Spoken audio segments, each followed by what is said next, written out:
Hola y buenos días, buenas tardes y buenas noches. Dios la bendiga. Soy Jonathan. Hoy estoy dando las noticias de hoy. Am, ah, Hoy las noticias es sobre algo sobre un estudiante transgénero que está ah, él está usando una escuela de discriminación de meterse el vestuario de las chicas. Perdón.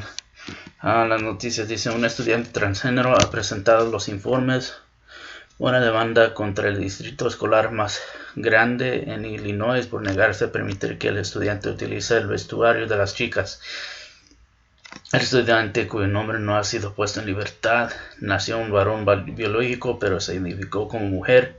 La denuncia afirma que la denegación de acceso a los vestuarios de las chicas del Distrito 211 viola las protecciones de no discriminación del sexo del Título 9, según CNS Noticias.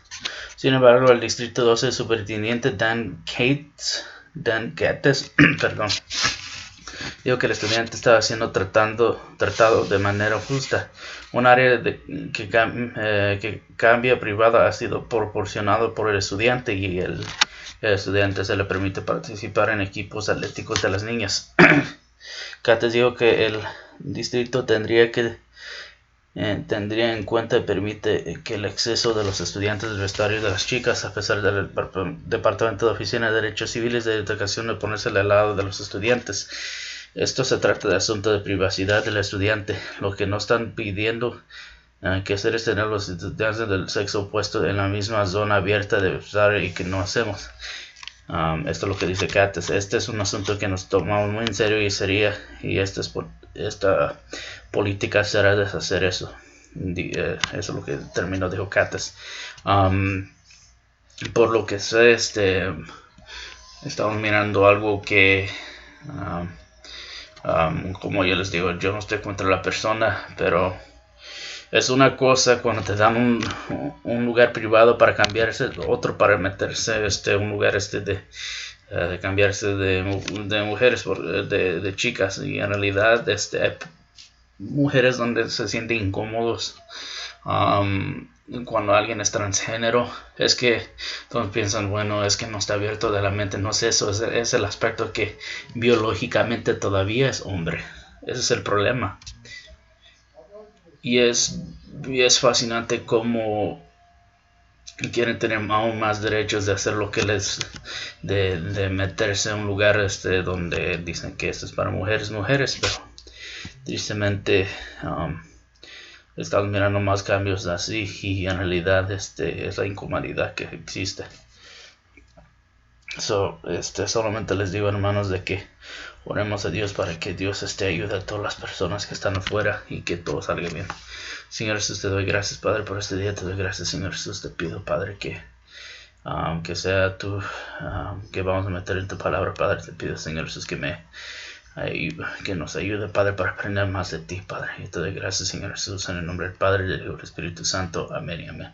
Ok, vamos a meternos en la palabra, y sé que un día vamos a tocar este tema de los significados de gays y cada pregunta que tenemos en el futuro. Pero por ahora vamos a meter en la palabra. Dios lo bendiga. Hola y bienvenidos. Buenos días, buenas tardes y buenas noches. Dios lo bendiga. Soy Jonathan y vamos a meter en la palabra. Hoy vamos a hablar sobre qué es la indulgencias y qué dice de la Biblia sobre eso, y vamos a meternos en esto porque es algo bien fascinante en cómo he estado ahí por años durante el tiempo de los después de que el crecimiento del catecismo se ha sido vamos a meter un poco más de esto porque es bien interesante en cómo nosotros podemos entrar en los reinos de los cielos y al mismo tiempo si hay oportunidad para pagar de ahí de llegar. Vamos a meter Aquí dice, de acuerdo con el catecismo de la Iglesia Católica, una indulgencia es, esto es lo que dice, la remisión ante Dios de la pena temporal correspondiente a pecados que han sido perdonados. Un miembro de la fe cristiana propiamente dispuesto puede obtener una indulgencia bajo condiciones prescritas a través de la Iglesia, la cual como ministro de redención dispensas y aplica con autoridad al tesoro de las satisfacciones de Cristo y los santos. Una indulgencia es parcial si quita parte del castigo temporal por el pecado, o plenará si quita el castigo. En otras palabras, tú pagas una parte y en regreso se quita ese pecado o lo que sea, para que podrá llegar más cerca del reino de los cielos.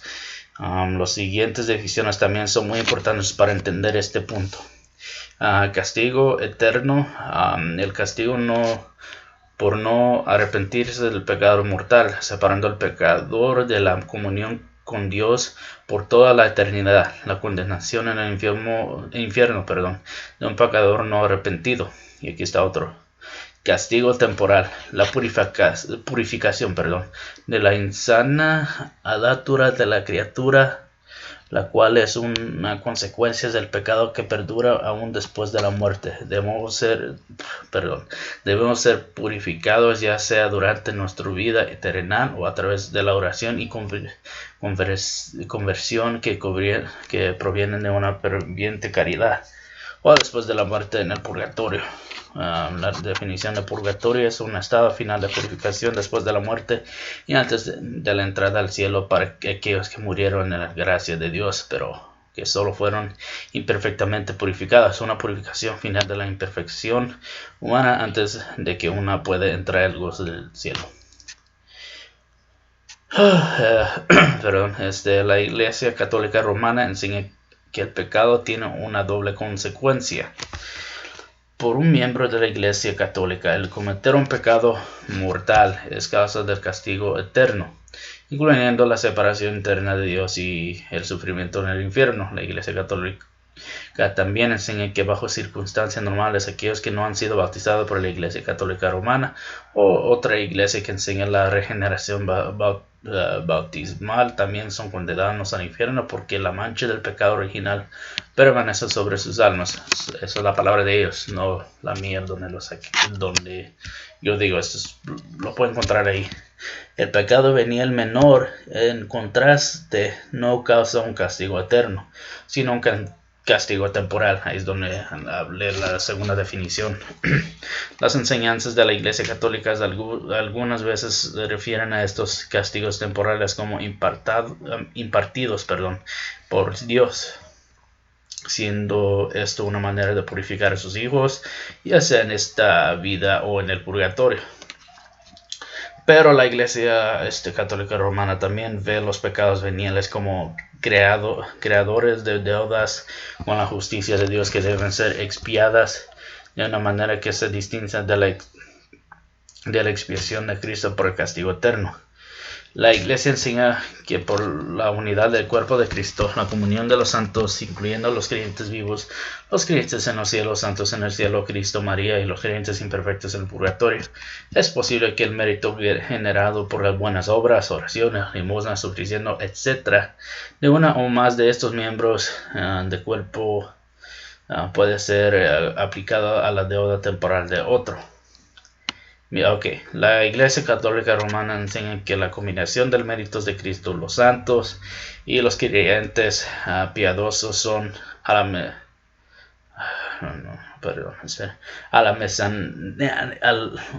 almacenados, es una palabra difícil de decirlo, en un lugar referido como el tesoro de méritos. Algunas veces es llamado el tesoro de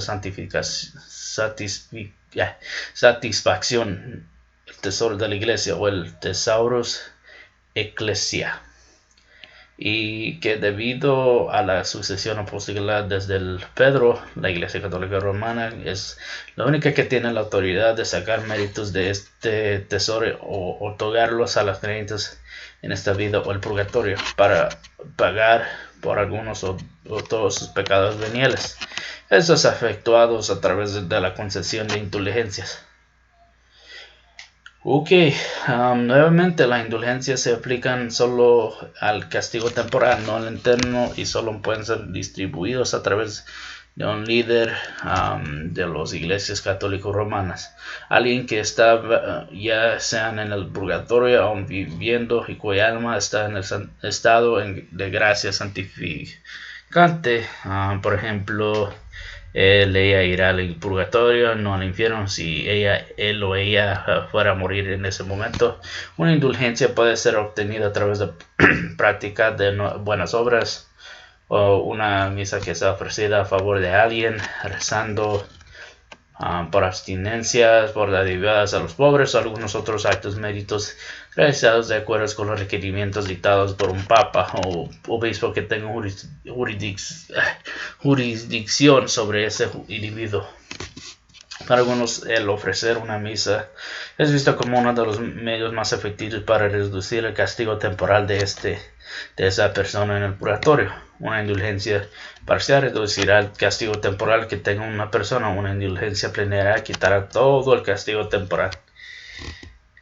Ahora ya entienden qué es la idea de qué es para la indulgencia. So básicamente estamos mirando en cómo usan esto para tener el momento para que ellos podrán pagar para quitar esos pecados. Al mismo tiempo estamos mirando que lo usan eso también para las personas que ya están muertas, que lo usan eso también. Pero la gran pregunta ¿es bíblico el concepto de los conceptos de la indulgencia? Bueno, varias doctrinas de la Iglesia Católica Romana son derivadas de la tradición más que de la Escritura, y como la Iglesia Católica Romana ve sus tradiciones tan consistentes como la Escritura y de igual autoridad que la Escritura, esto no es un argumento para ellos. Pero para la mayor parte de los grupos cristianos, solamente la Biblia es la fuente de autoridad y es más que suficiente para proveer a los cristianos con todos los recursos que necesitan para conocer y servir a Cristo, como fue el propósito de Dios. Y vamos a mirar esto en el 2 Timoteo capítulo 3.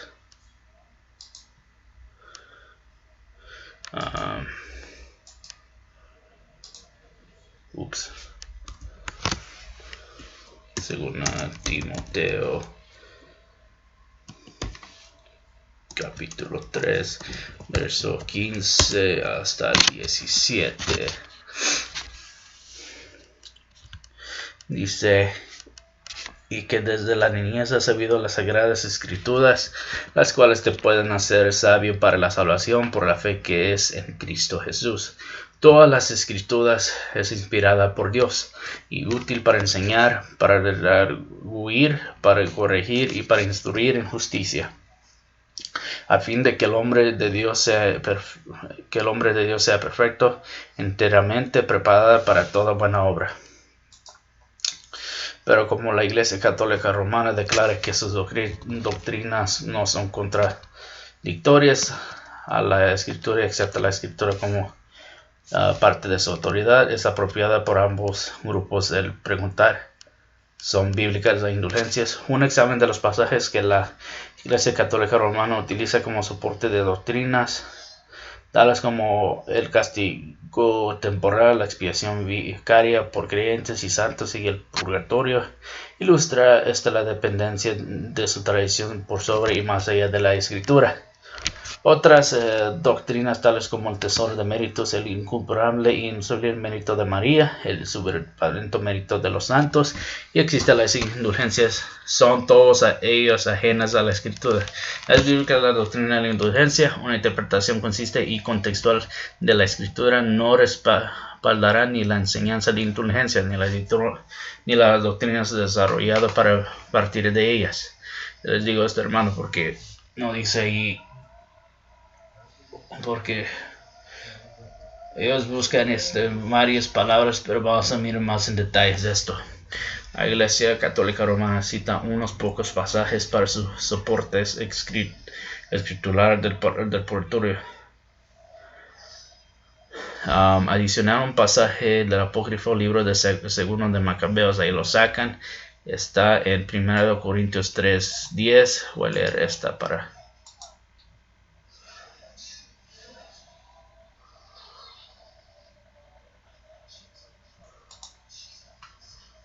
Espera un momento.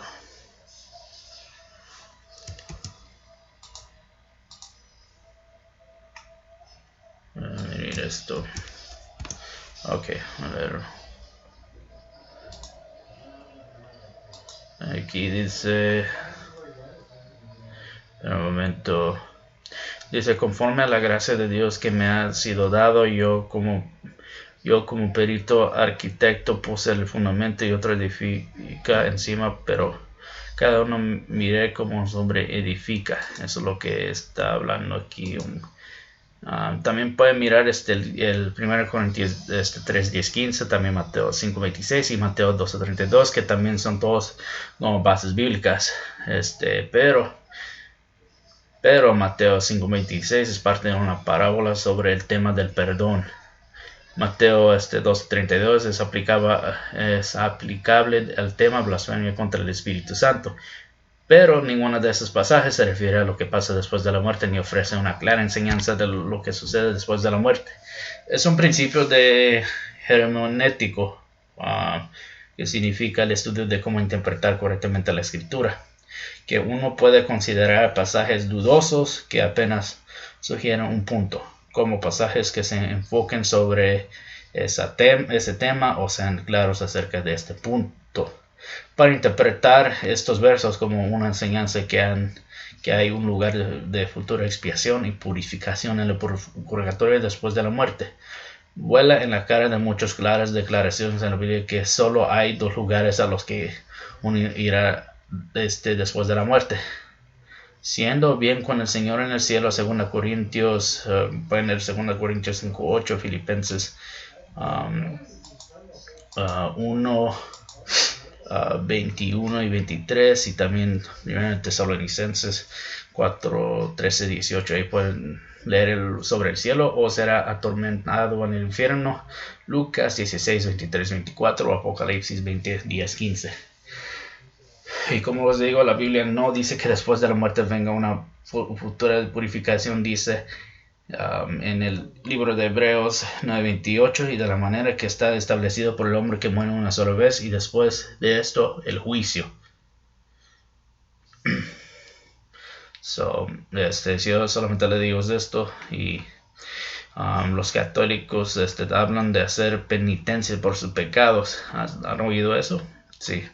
Al final de la confesión con un sacerdote se le dice al confesado ciertas cosas que deberá hacer, tales como rezar ciertas oraciones como parte de las penitencias. Parte del propósito de esta penitencia es provocar el regreso a una disposición de alejarse del pecado y regresar a Dios.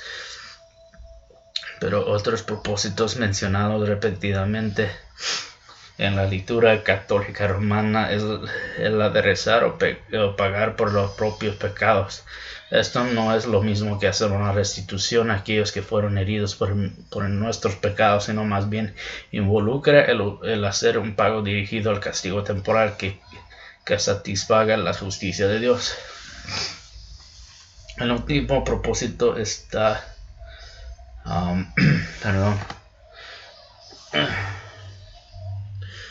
perdón, hermanos. Los católicos hablan de hacer penitencia por sus pecados al final. Pero otro propósito menciona repetidamente en la literatura católica romana es la de rezar o pagar por los propios pecados. Eso no es lo mismo que hacer una restitución a aquellos que fueron heridos por nuestro... Yo creo que ya repetí esto, perdón, notas. Aquí estamos. El último propósito está estrechamente vinculado a la idea de la indulgencia y no es mencionado en la Escritura. La Biblia habla del arrepentimiento, refiriendo al cambio de mentalidad acerca del pecado propio que resulta en un cambio del comportamiento. El ministerio y la enseñanza de Juan el Bautista se resumen en Lucas 3, capítulo Lucas 3, verso 13 a 18, lo pueden mirar en más detalles ahí.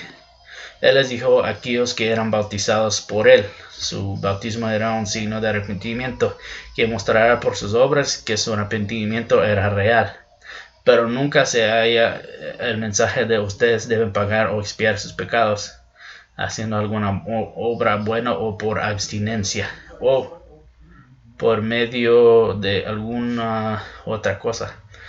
Por esta llamada a las buenas obras, Juan esencialmente estaba diciendo, muéstrame por tus obras que tu arrepentimiento es genuino.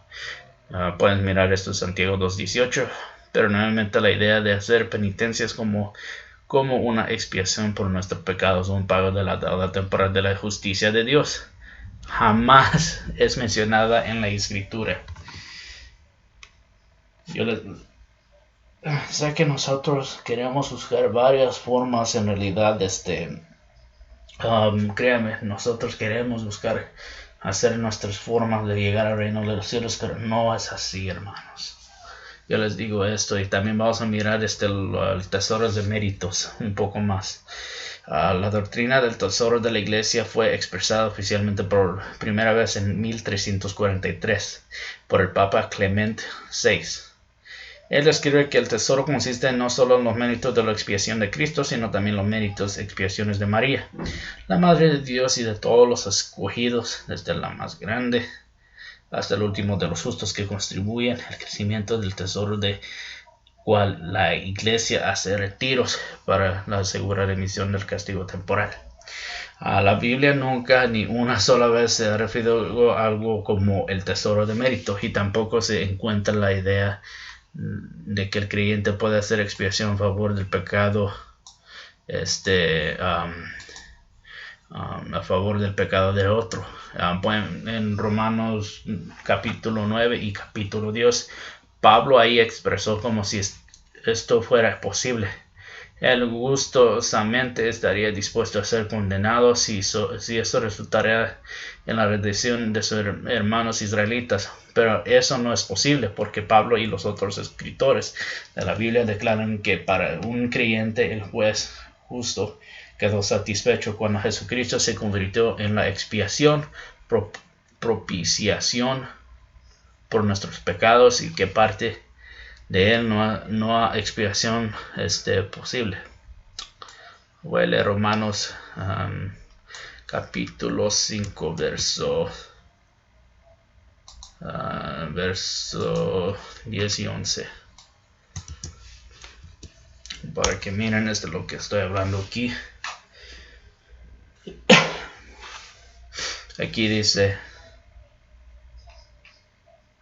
porque si siendo enemigos fuimos reconciliados con Dios por la muerte de su Hijo, mucho más estando reconciliados seremos salvos por su vida. Y no solo esto, sino que también nos gloriaremos en Dios por el Señor nuestro Jesucristo, por quien hemos recibido ahora la reconciliación. Ok. Ahí pueden encontrar también el 1 Juan 2:2 y Hebreos 2 Corintios 5, 2 Corintios 5:21. Nunca hay ni siquiera una institución sobre la idea de una expiación vicaria de los creyentes, ya sean vivos o muertos, por el bien de sus otros hermanos creyentes. La Iglesia Católica Romana puede hacer la distinción entre la expiación por el castigo eterno de la gente y su castigo temporal, pero la idea de que haya algo más aparte de la expiación de Cristo por los pecados del mundo y su correspondiente castigo jamás es encontrada en la Escritura. Jamás se encontrará alguna enseñanza acerca de la superabundante santificación de los santos, o que las oraciones y buenas obras de María sean de verdad inmensa, insolubles y a un original valor ante Dios. En la escritura solo está insondable el infinito valor de la expiación de Cristo. Punto. Ahí. So, no es necesario para que nosotros seguimos obras de los hombres, porque ahí Dios, bueno, Jesucristo, como digo, ya hizo lo que es bueno para nosotros. Y vamos a mirar sobre ya casi vamos a terminar aquí. Vamos a mirar sobre el castigo temporal para que entienda un poco más en este detalle, porque es una escritura bien perdón, estoy buscando forma de sentarme cómodo. Algo bien importante. El catecismo católico habla del castigo temporal como de un proceso de purificación. Pero por otra parte, a través de la enseñanza oficiales de la Iglesia Católica Romana se habla de ello como una deuda espiritual que necesita ser expiada, ya sea por el individuo que pecó o vicariamente por alguien más. Nuevamente la Iglesia Católica Romana hace distintos entre el castigo eterno por pecados mayores y castigo temporal para pecados menores. Es claro que la Iglesia Católica Romana enseña que hay una naturaleza legal o forense en el castigo temporal, esto es, que involucra la necesidad de satisfacer la justicia de un juez justo, y que esa justicia no es satisfecha por expiación de esta vida, debe ser expiada en la siguiente vida en el purgatorio. En ese aspecto forense o pago para satisficar la justicia, lo que es antibíblico. La escritura sí enseña que el pecado de uno puede ser perdonado en el sentido eterno, donde el pecador ya no sea condenado en el infierno, aún en un sentido terrenal, al no descargar el castigo impuesto por la ley mosaica sobre el pecador. Esto fue según Samuel 12:13, ahí puede leerlo esto. El pecado cambia las cosas en esta vida, en la manera de que Dios interactúa con nosotros en esta vida. Tiene que ser por número de razones dadas en las escrituras, y la primera es que en este mundo real, donde las acciones reales tienen consecuencias reales. Si plantamos escasamente en la primavera, no tendremos trigo en el otoño. Si plantamos pecado, eventualmente cosecharás confusión, penurias, destrucción y muerte. Aquí lo voy a leer Gálatas 6:7, lo que dice aquí.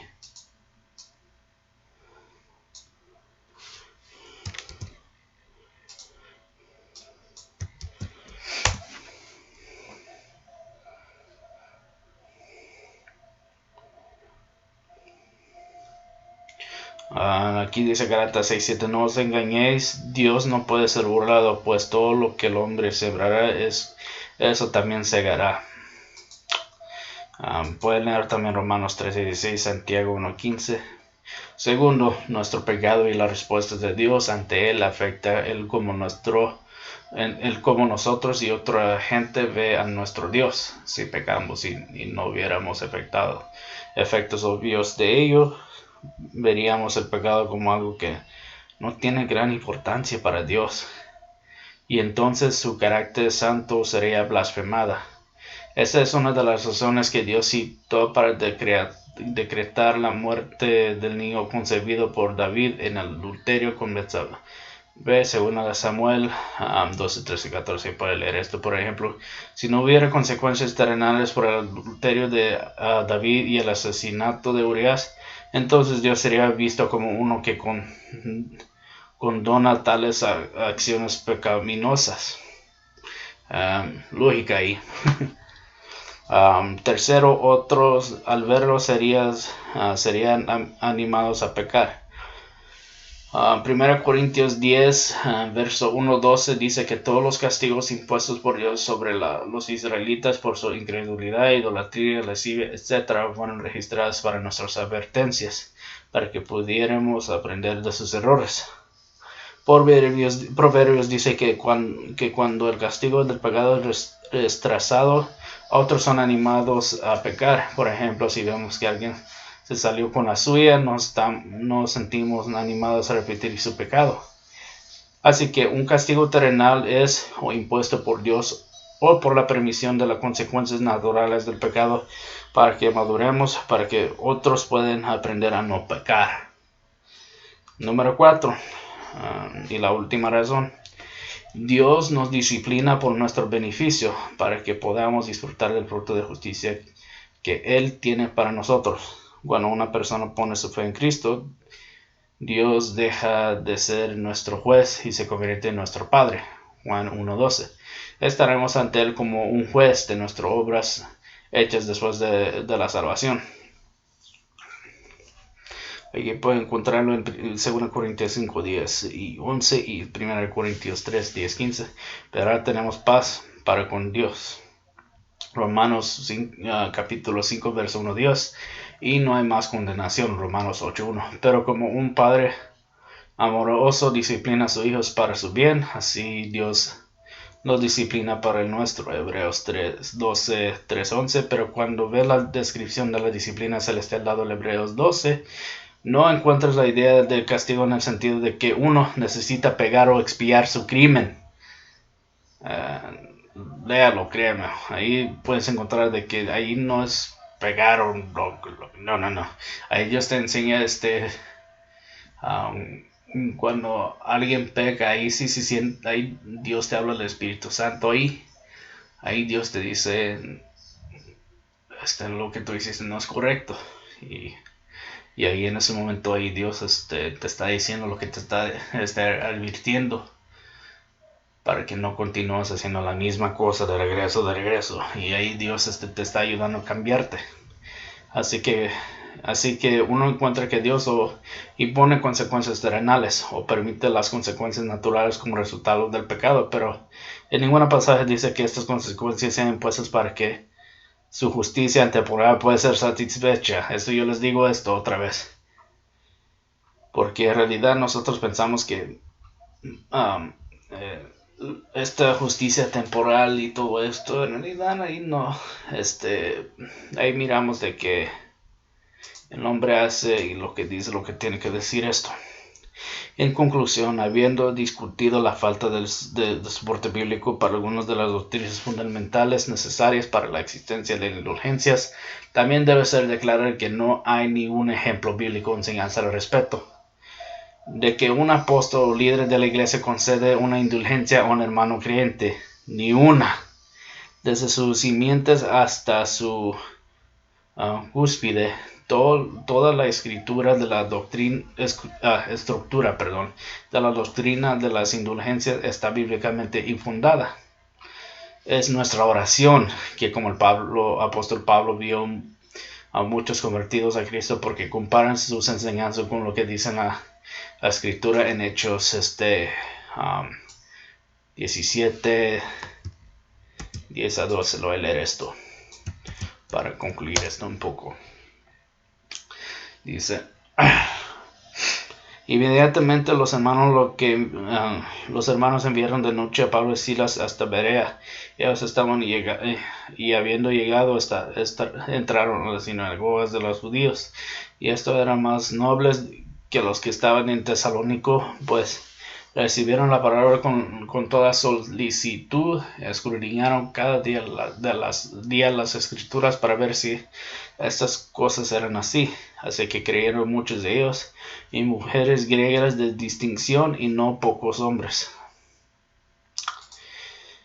Que igualmente aquellos que lean este sumario pueden leer la inerrable e infalible palabra de Dios por ellos mismos y simplemente preguntarse: la enseñanza de la Iglesia Católica Romana se encuentra en lo que he leído. Esa es una pregunta que puede ser encajan tanto en el contexto inmediato de cualquier pasaje como el contexto global del Nuevo Testamento, o el sistema de la Iglesia Romana es fundamental en el Nuevo Testamento. Oramos para que todos aquellos que invocan el nombre de Cristo se vuelvan a la simplicidad de confiar solo en Cristo y desean vivir para Él, en gratitud por todo lo que Él ha hecho por ellos. Romanos capítulos 3 y 12. Ok, aquí ya les enseñé lo que es la indulgencia y y qué es lo que pagan y todo eso. Y yo les digo, hermanos, y visitantes, ponga su fe en Dios, porque en realidad, poniendo fe en el hombre, te fallan. Te fallan,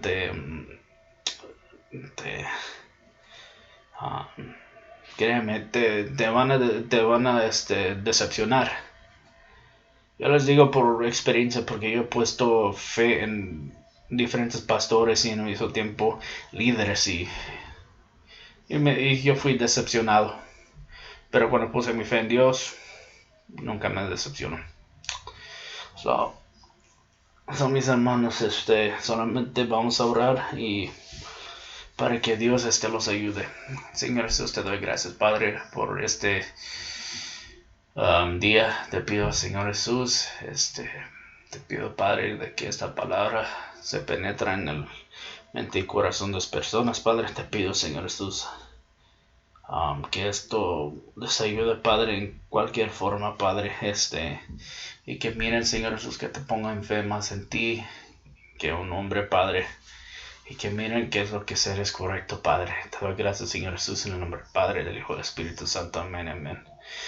Ok, hermanos, Dios la bendiga. Y bueno, como yo les digo, pueden escribir ahí en el email, si tienen preguntas o petición, o en el comentario.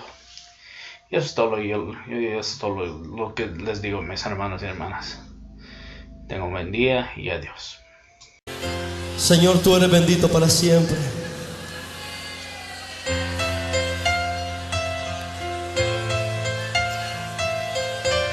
Bendito y alabado sea tu nombre para siempre.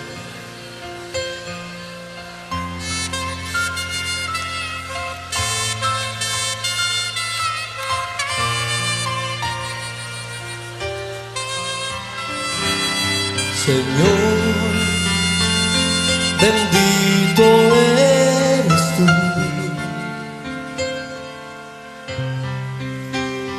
Tu presencia me colma de amor. Bajo la sombra de tus alas me refugiaré. Y en las aguas de tus ríos mi alma saciaré. Señor, bendito eres tú. Tu presencia me colma de amor. Bajo la sombra de tus alas me refugiaré. Y en las aguas de tus ríos mi alma saciaré.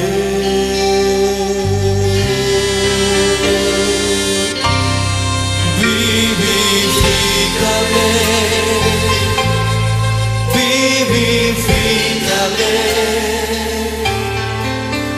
vivifica mi vida, restaura mi alma, Señor. Vivifícame, vivifícame,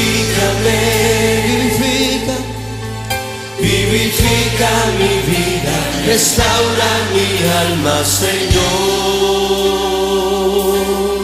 Vivifícame. Sí, Jesús. Vivifícanos, Señor, con tu poder. Todos juntos digámosle, Señor. Señor, bendito eres tú. Tu presencia me colma de amor. Bajo la sombra de tus alas me refugiaré. Y en las aguas de tus ríos mi alma saciaré. Señor, Señor, bendito eres tú. Dile tu presencia me colma de amor. Bajo la sombra de tus alas me refugiaré, y en las aguas de tus ríos mi alma saciaré. Dile, vivifícame, vivifícame, vivifícame, vivifica mi vida, restaura mi alma, Señor. Vivifícame, vivifícame, oh sí, vivifícame, vivifica mi vida, restaura mi alma, Señor. Vivifícame, vivifícame, vivifica mi vida, restaura mi alma, Señor. Mira, vivifícame, vivifícame, vivifícame, vivifica mi vida, restaura mi alma, Señor.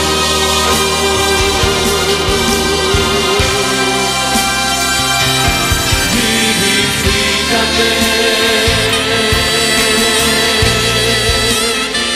oh, vivifícame. Sí, restaura mi alma